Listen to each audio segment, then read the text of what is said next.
People don't realize if you weren't out there how bad it was and quite honestly, how scary it was. A blinding blizzard with hurricane winds and more than 50 inches of snow, pinning down western New York. I thought we were gonna die. If someone was to tell me my story, I don't know if I could believe it. If it wasn't for any of the documented proof, it's a hard story to believe. An entire region mourning the lives of the 47 neighbors we lost. I know you're in heaven. You will forever live in my heart. I miss you so much. Wanting answers and assurance for better preparation. 50 people died.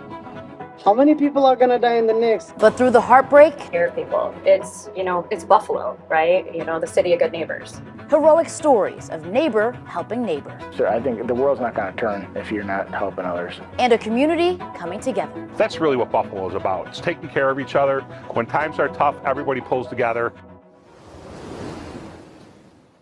Hi, good evening, everyone. I'm Taylor Reps. Welcome to a special edition of 7 News. It was a year ago when a blizzard ripped through western New York, crippling an entire region in the days leading up to Christmas. 7 News reporter Krista Moran walks us through those destructive days and the response from community leaders in the year that followed. December 2022. Little did we know what impact this storm would have on the western New York community. With winds gusting near 70 miles per hour, causing whiteout conditions with that blizzard warning in effect from tomorrow morning through Sunday morning. Days before the storm hit, the National Weather Service and the 7 Weather team of meteorologists predicted this would be a once-in-a-generation storm with strong winds and zero visibility. This is going to be a 3-day event here. On December 22nd, the day before the blizzard hit, officials began preparing for the worst. This could be a once-in-a-generational storm. We are asking residents to continue to be cautious and to be responsible. Friday morning, December 23rd, snow started to fall as temperatures fell below freezing. By 9 a.m., near zero visibility, the wind forceful, travel bans put in place, many people still at work, others trying to get home while they still could. As the day went on, thousands started to lose power. We're here in the studio and we can hear the howling winds. It's a roar. It's a relentless roar. Over here at the waterfront, it is windy, it's gusting. It remains a very treacherous situation out here in Kenmore. On Saturday, Christmas Eve, whiteout conditions and hurricane-force winds continued, making it difficult for rescuers to respond to calls for help. First responders risked their lives to save people in desperate need. Come on, guys, we gotta go. It's getting bad out. Christmas Day, finally some relief. The whiteout conditions let up, the sun finally shining down during some of our darkest times.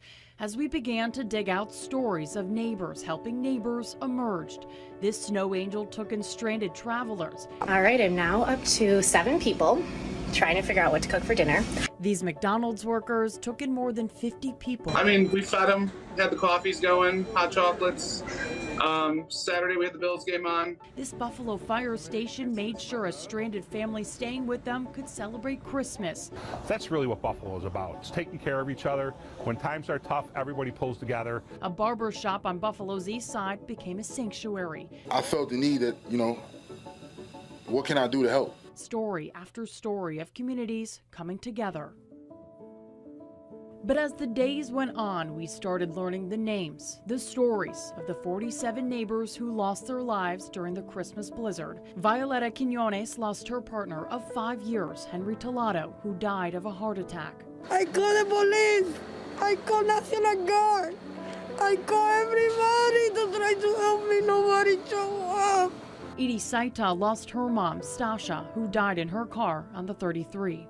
She said, I love you. And I said, Mama, I love you too.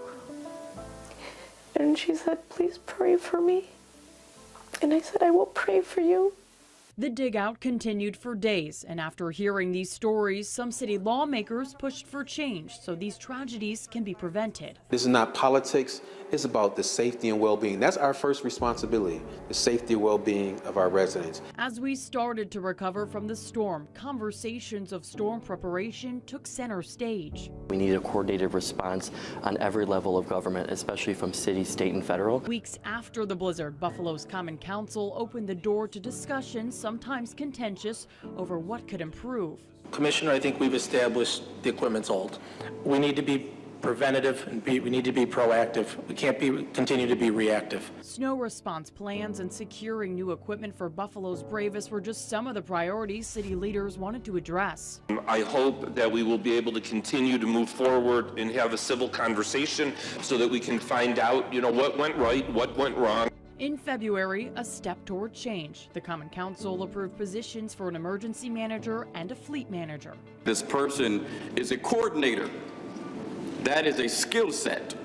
A person who could communicate very well to people who are heads of departments, who are executives of counties.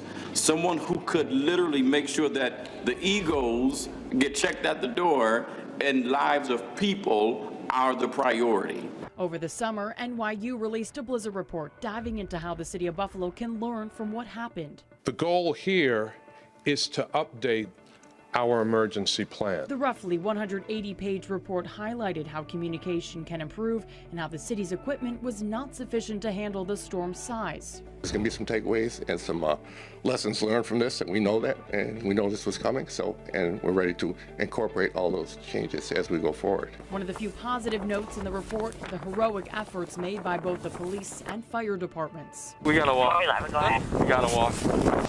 We're gonna be walking with this female the rest of the way to Buff Gen. We wish that we could have saved lives. We wish we could have saved all the lives, but we know that we saved other lives, and I'm very proud of the work that the members of our department did. The state's After Action report and Erie County's internal memos also shining a light on what could improve should we see another storm. We're prepared. We're prepared for whatever Mother Nature throws at us. Over the course of the year, we've heard from leaders about the steps they're taking so that the communities, the counties, the cities are better prepared. We learned last year during the blizzard that it's important to have all of our possible fleet at the ready, so to speak. And that's what we've done. We've been redeveloping our plans, trying to make that shift from plans that were probably written 10, 15 years ago that we know these events have become more frequent. Our team preparation ahead of this has been constant from last winter through the summer, the tabletops, the preparation, the equipment. We feel like we're well prepared with the equipment we have. This fall, the city of Buffalo announced it had filled those 2 new positions. Thomas Luby is the city's new emergency services manager, and James Cross is fleet manager.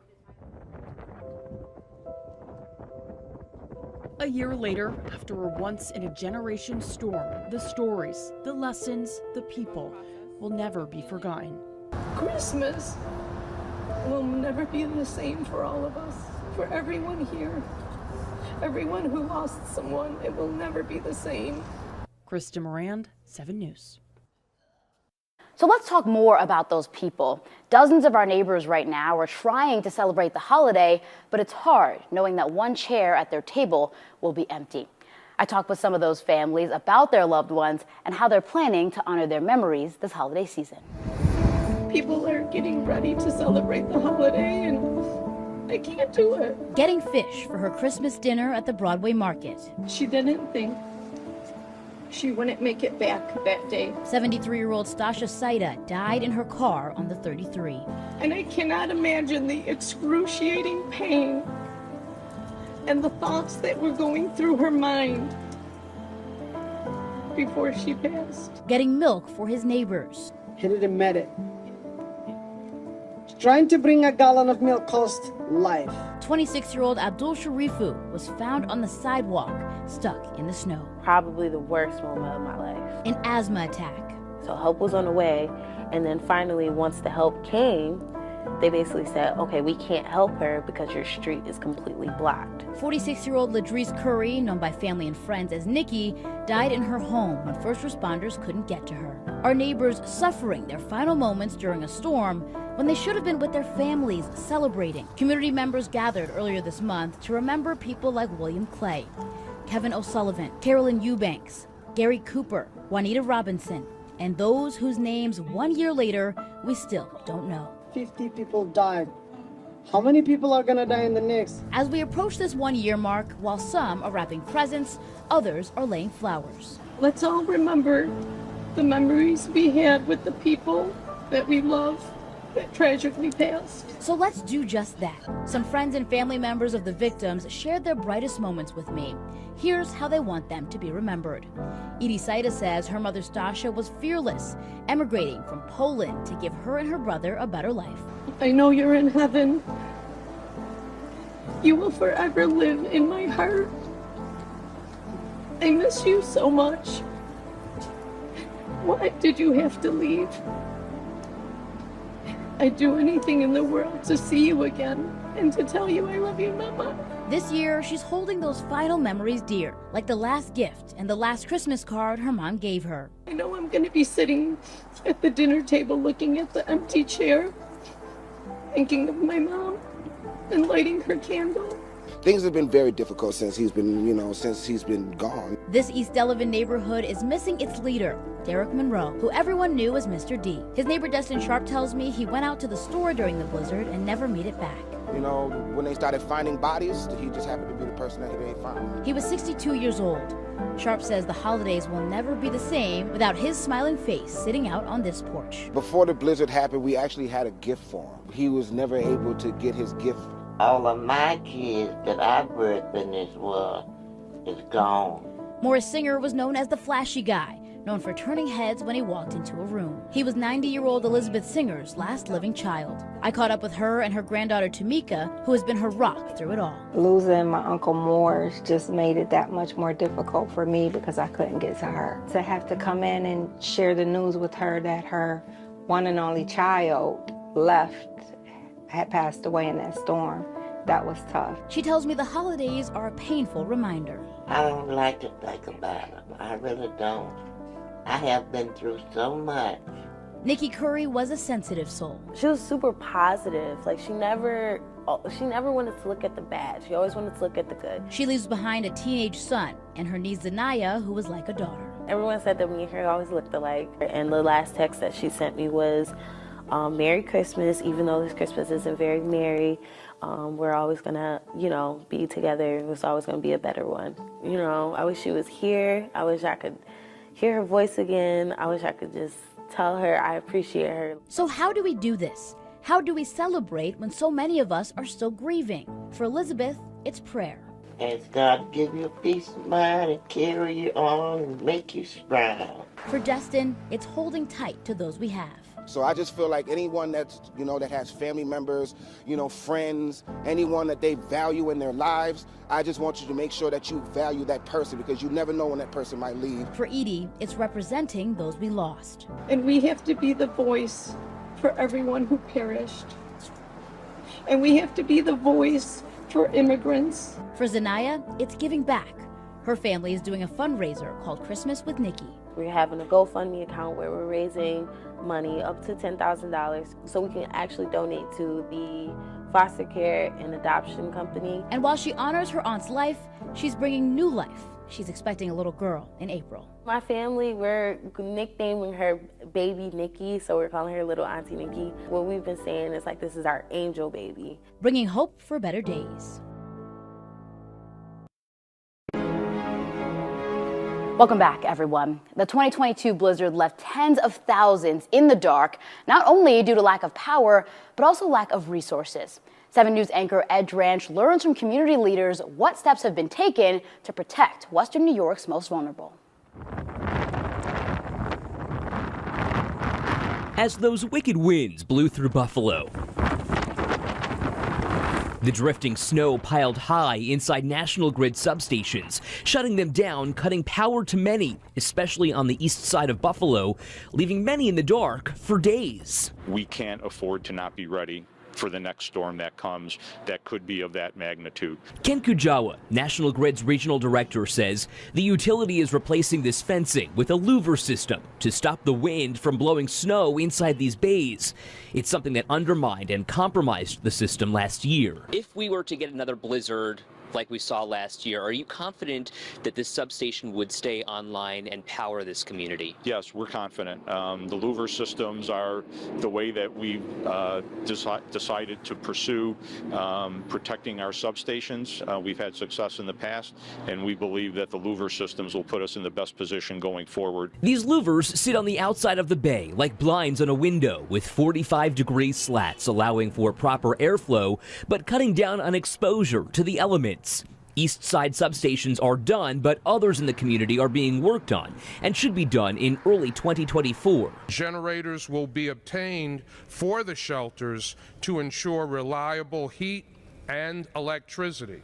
Buffalo Mayor Byron Brown says 9 shelters will be set up in an emergency around the city to make sure people without power or heat can find safety. In the last winter, there were a number of residents that ventured out and found themselves trapped outside. Almost 50 people died in last year's blizzard. In some cases, folks were looking to get essentials to survive, having been unable to stock up before the storm.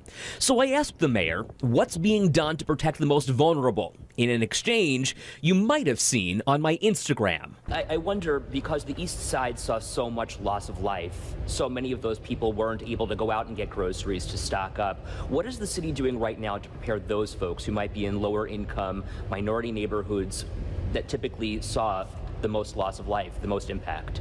Well, again, it's pre-preparation. There will be places that they can go and be transported to be safe. How would they be transported? There's a variety of different ways that can happen. There's a variety of different ways that can happen. I'm not going to do a whole back and forth with you. I'm just trying to keep our residents safe, Mr. Mayor. Oh, well, I'm trying to keep our residents safe too, Ed. With little detail from the mayor, a spokesperson from Feed More Western New York stepped up to the mic. I know the question was asked about making sure that everybody had food during the storm. Explaining blizzard boxes are being sent to those who get daily meal deliveries ahead of a storm, with others stored at sites around Buffalo and Erie County for administrators to access and give out to those in need. That's new this winter, a direct result of that deadly blizzard. See, there's all kinds of canned goods. Barbara Leanhoutz is one of those people who benefits from daily delivery from Feed More. She says this blizzard box was a lifeline last year. That was very important to me. How so? Tell me why. Because I kind of would have been stuck. Stuck without food if not for Feed More. The organization is now touching base with all clients to make sure their blizzard box is ready to go. Almost 3,000 are being stocked for those Erie County and Buffalo needs. Feed More says there's an incredible amount of need in this community, so they're expecting these blizzard boxes to be helpful for those who can't stock up. If you need help, you can call Feed More Western New York. We've got that number for you on WKBW.com. Ed Dranch, 7 News.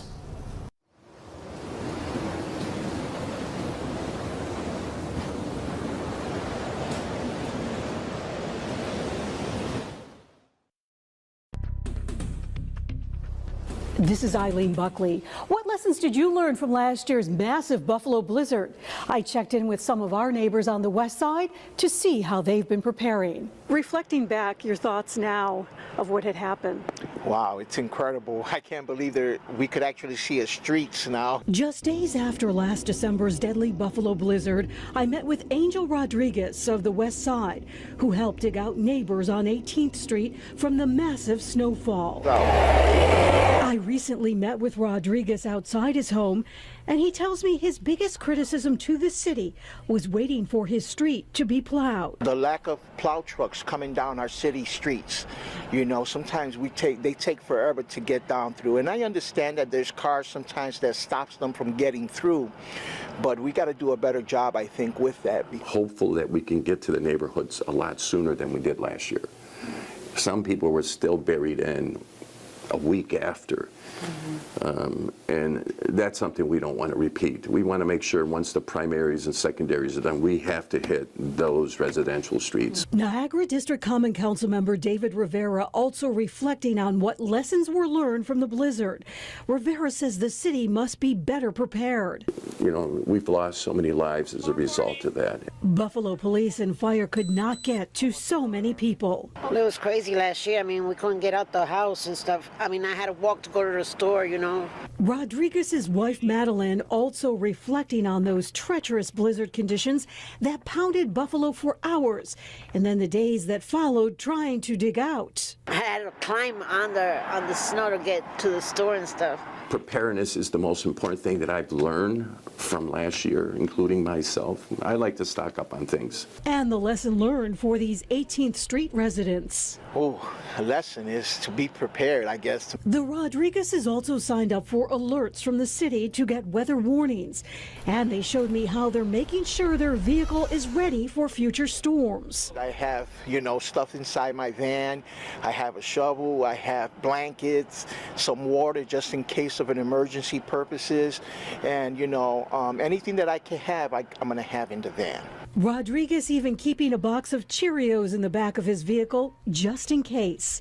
Eileen Buckley, 7 News, Buffalo. One thing is certain about wintertime in western New York: snowstorms. So here's a few tips to keep you and your family safe on and off the snowy roads. Should always carry a snow brush, jumper cables, that kind of thing. But we know in extreme weather, you could be waiting for a period of time if you're stuck in a parking lot somewhere off the side of the road. That's Mark Micah with AAA. He tells me having a safety kit complete with first aid items, hand warmers, water bottles, warm blankets, and even snacks can be life-saving if stuck on the side of the road. So you want to be prepared for the worst. We hope that nobody ever experiences the worst, but if you're prepared, your chances of staying warm and comfortable and waiting for rescue is much better. And if you do get stuck inside your car while waiting for help, be sure to keep your exhaust pipe cleared of snow. But what about inside your home? Customers have to be incredibly vigilant, not to go outside, don't wander around. If you've lost power at your home, stay inside your home. That's where you're safe. That's Ken Kajawa, National Grid Regional Director. He and his team showed me the dangers of live wires. Kajawa says customers should never touch a downed line, take caution when approaching fallen trees, and if you hook up a generator, make sure it is in an open air space.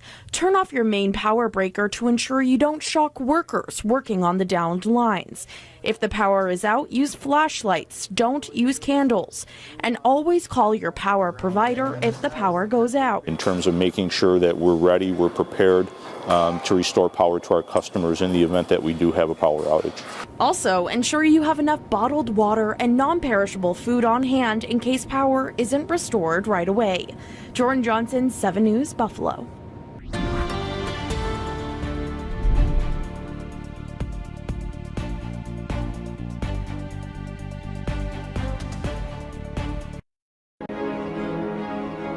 On the front lines of the blizzard, while everyone else was told to stay home, first responders braved the snow and wind, trying to save as many stranded people as they could. Some sharing their experiences out in the elements with 7 News anchor Leah Lando. Hang on. So you saw a lot of people who were deceased who didn't make it? Yes, unfortunately. Where's home? When SWAT Commander Peter Nigrelli thinks back to last year's deadly blizzard, he gets emotional. Are you in the medical? There were instances where individuals perished because of the elements and just being in a bad place at an awful time. Vehicles were left stranded all over the city, crippled by the snow. We were going to vehicles that were in the middle of major intersections. I mean, it was just crazy with vehicles, how they were left, the amount of snow. Officials say in all, 46 people died in Erie County. There were some that were deceased in the vehicles, and obviously there were 1 or 2 that were in the elements. They were out probably early in the storm and figured they were going to be able to get to their next destination. They couldn't get that far. Captain Scott Blessey with Buffalo Police went around on his snowmobile searching for people who were stranded and recalls coming across a man walking on the side of the road. And he turned out to be the building engineer from School 32 at Montessori School. I initially asked him, what's he doing out right now? And he said, I am the engineer, I have to get there.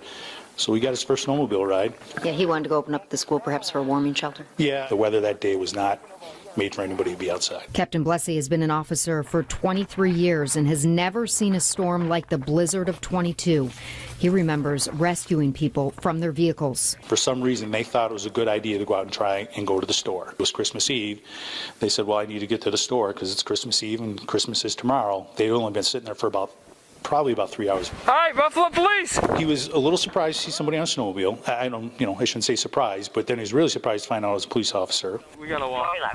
We gotta walk. Officer Nigrelli says all of the officers working throughout the storm did whatever they could to save lives. We had one of our guys transported somebody that was on dialysis. Literally, this poor guy was like dumped off at the exit to the hospital. Like here, the hospital staff picked the person up. You know, it was one of those cases where this person was in the snow any longer, they probably wouldn't have made it.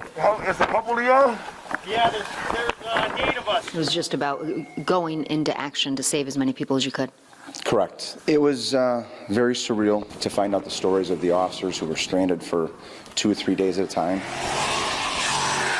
We responded to over 1,000 calls in a 4-day period. In Amherst, Captain Charles Persons tells me they found over 300 vehicles abandoned. It's tragic, and a lot of that tragedy probably could have been avoided if people had just listened to the advance warnings from weather and local media. Officer William Pates was one of many who worked throughout the blizzard. I slept on the floor of the gym. No blankets? Do you have blankets or anything? No, I just had used my jacket as a blanket. There's a lot of people trying to get to places. I had a gentleman trying to get to his dialysis location. Come on. Come on. There was a young couple who, got stuck in their car. They've been stuck there a while, and they decided to try to set off on foot to try to get help. And they didn't make it very far. They made it maybe about half mile, and then they just couldn't go any further, and they were laying out in the snow. The poor woman, she was wearing open-toed shoes, like sandals, like flip-flops. I remember thinking to myself that they probably wouldn't last much longer if they'd been out there, without us being able to get to them. In the midst of so much tragedy, there are countless stories of people coming together to help each other. Lieutenant Tom Brown likes to think back to those. They cooked for people. They made them coffee. They made coffee for all the first responders out there. There was the McDonald's at Sheridan and Sweet Home. All right, these people got snowed in, stuck at the restaurant, but they were one of the lucky places that actually had heat and electricity. They opened up their doors to people that were stuck. Don't come too far right. Yeah, go slow. People don't realize if you weren't out there how bad it was and quite honestly, how scary it was. Leah Lando, 7 News. Members of Snowmobile Clubs from across Erie County stepped up during the blizzard, rescuing stranded drivers. In fact, in the Newstead Clarence area, more than 250 people got stuck, and many of them were totally unprepared for the weather. Since then, these clubs have been trying to work more closely with local governments and use their expertise to make sure people stay safe. Let me show you how. During the Christmas blizzard, they proved they're the pros. Yes, I mean, this is what we do. In the snow. I worked that evening rescuing some 40 people off of Route 5. In fact, Rich McNamara with the Northern Erie Snow Seekers Snowmobile Club rescued 41 people stuck between Pembroke and Newstead. People from Maryland coming up to Buffalo for Christmas, people passing through to Toronto on the way back home. I think somebody from Connecticut. There was 3 EMT personnel, 4 troopers, a dog, a cat, 3 young children. A lot of our passengers had no food supplies on their vehicles, and they were mainly dressed in shorts as well. They were totally unprepared for what they encountered once they hit the Western New York area. McNamara picked them up in this snowmobile trail groomer. It's one of the few things that can get through pretty much any amount of snow. It is very impossible to get stuck in snow. I've been through 7, 8, 10-foot drifts. Since the storm, local snowmobile clubs have been pushing to get one piece of equipment they say would be a game changer in these situations. It's basically a box that sits on the back of this that can hold up to 10 people. Can hold a stretcher, so you could bring firemen, EMTs, anything right to the location for help. So the Snowmobile Club rescued dozens of people, but that rescue took time because you can only fit so many people inside at once. So the hope is if they get this new equipment, they'll be able to rescue more people more quickly if they ever have to again. Minutes mean everything. In every emergency, minutes could be a matter of life and death. Right. Instead of 1, 2, 3 at a time, I can take 10 at a time. And so maybe not just 40, maybe you could have rescued 100 through that evening. The group worked with State Senator Pat Gallivan to have money for the 2 cabs, which cost about $100,000 each, included in last year's state budget. That didn't happen. Now the hope is that something can be done to get the funding this year so the group can quickly and efficiently rescue stranded travelers if a storm like this ever happens again. You know, we had the wind for 48 hours straight, so when could they have gotten something? If they ran out of gas, I mean, you just didn't know what could happen. They were thankful. Now, Erie County's legislature has been working on a deal with those snowmobile clubs to extend liability protection to train members if they're operating under county orders during an emergency. Meantime, Senator Gallivan has reached out to the governor's office to try to have money for those passenger cabs included in the state budget. Katie Morse, 7 News.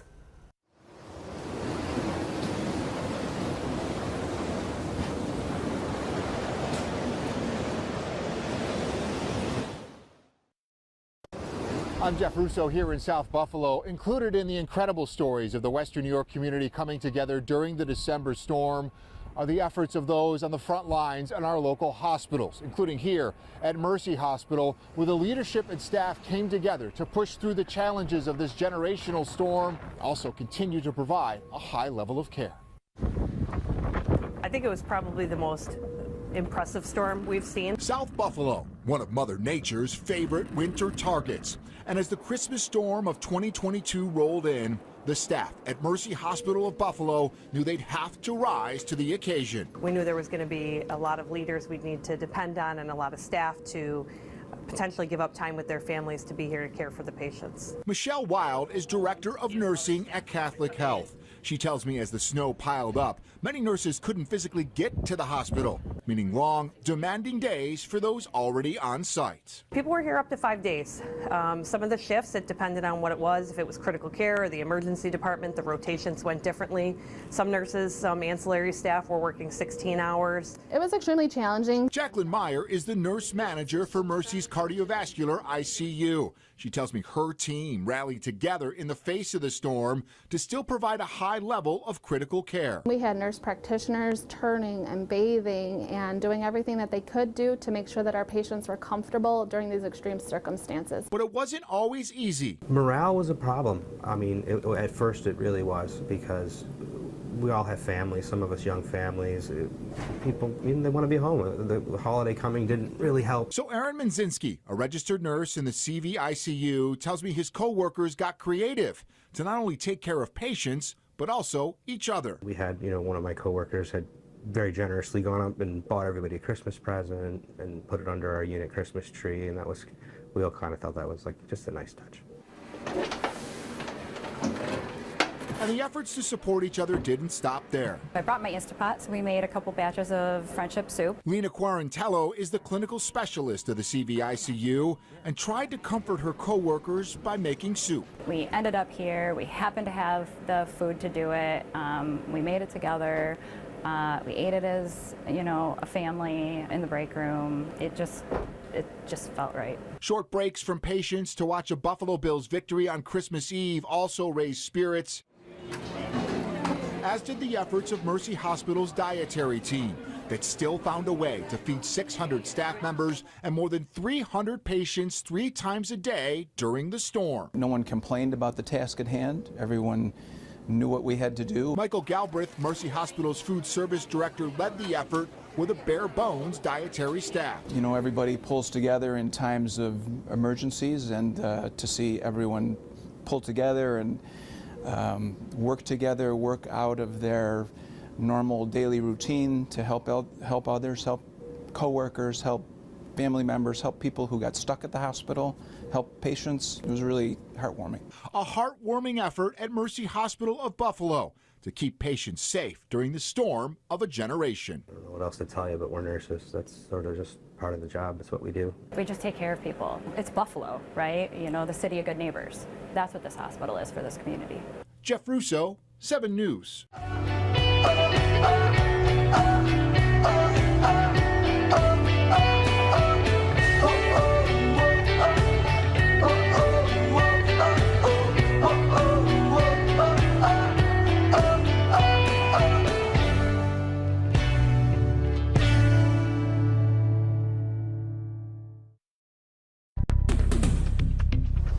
Now, throughout those dark days of destruction, some light shone through as the City of Good Neighbors did what it does best and heroic stories emerged. One of them being the extraordinary measures taken to save the life of 1-year-old Major Brown. Major relied on a ventilator during the blizzard, but when power went out in his home, his breathing machine also stopped hours later. His parents begged for help on Facebook.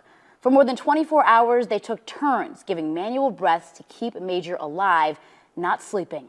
That is until strangers from Niagara Falls saw the post and battled the blizzard to pick up the family.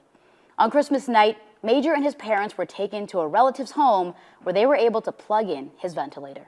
Now, our Michael Schwartz was able to speak to Major's mother during what was really a Christmas miracle, Michael. Yeah, I FaceTimed Shahida, who told me the words I've been waiting hours to hear, that Major is doing amazing. You know, we shared Shahida's Facebook post when she was in that panic to save her son's life, and it worried thousands of Western New Yorkers throughout the blizzard. But it had a happy ending, and it got even better because in February, the Brandell Murphy Youth Foundation, based on Long Island, contacted me to connect them with Major's family so they can donate a generator to them. So if the power did go out, the ventilator would still be able to function. I've kept in contact with Major's mom and tell her there's even better news because Major no longer requires a ventilator if there were to be another snowstorm that would shut out power. But through this entire blizzard, we saw so many names that came to light, heroic actions, and one of them also was Christmas Jay. If someone was to tell me my story, I don't know if I could believe them. A story that starts with mechanic Jay Withy and ends with dozens of his new family members. Just mayhem out there. It was Friday night, December 23rd. Jay just got home from work when the blizzard intensified. I have never seen anything quite like this. He got a call from a friend stuck driving in the snow just a few miles away. Put some sweatpants on, a sweatshirt on, and took off. On the way, he picked up a guy named Mike, who he saw walking in the snow. We both navigated using our phones because you couldn't see. I've never seen snow fall in piles like this. The wind didn't help. Gusts near 70 miles per hour. That wind creating snow drifts as tall as his pickup truck.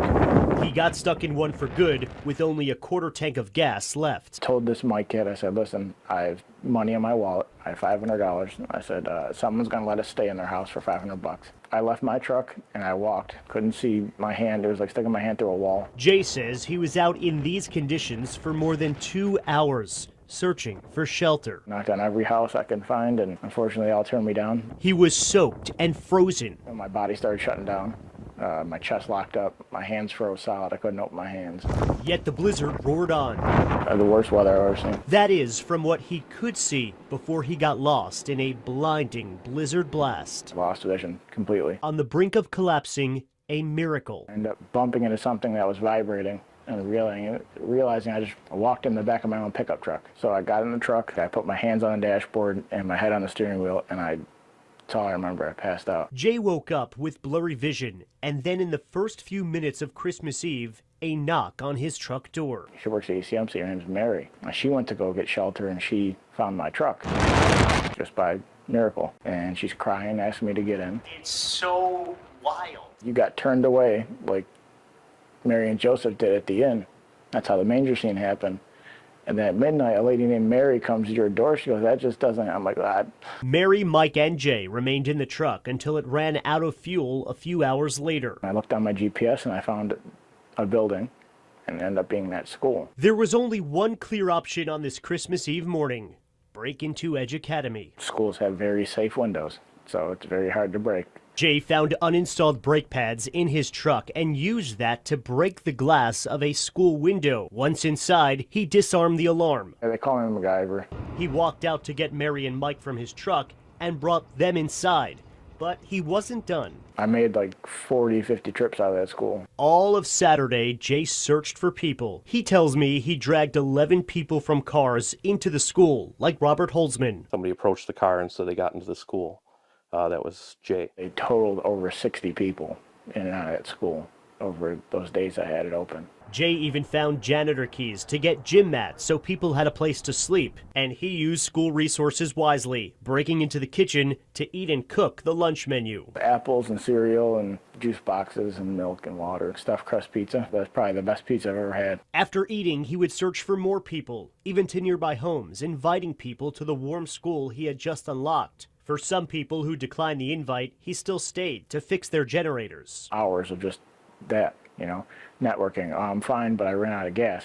Okay, going across the street. Hey, do you have a gallon of gas your neighbor can borrow? He even hotwired the school's snowblower to get to people easier. Just always been that person. While he was out, people wandered into the school, like Sabrina Andino. I thought we were going to die. Before leaving on Christmas night, he made sure everyone was good and left this note. To whomever it may concern, I'm terribly sorry about breaking the school window and for breaking into the kitchen. Got stuck at 8 p.m. Friday and slept in my truck with 2 strangers just trying not to die. There were 7 elderly people also stuck and out of fuel. I had to do it to save everyone and get them to shelter, food, and a bathroom. Merry Christmas, Jay. That's what they dubbed me, Merry Christmas, Jay. But he saved us. If anyone can take anything from this, it's just if you can help someone, help them. Months later, the Bills and Highmark Blue Cross Blue Shield sent Jay to the Super Bowl in February. He threw out the first pitch at a Bison's game. But most importantly, we got a bigger family now. And they still keep in touch. Michael Schwartz, 7 News, Buffalo.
Well, that's it for this special edition of 7 News. We want to thank you for joining us on this look back at the Buffalo Blizzard 1 year later. Have a great night.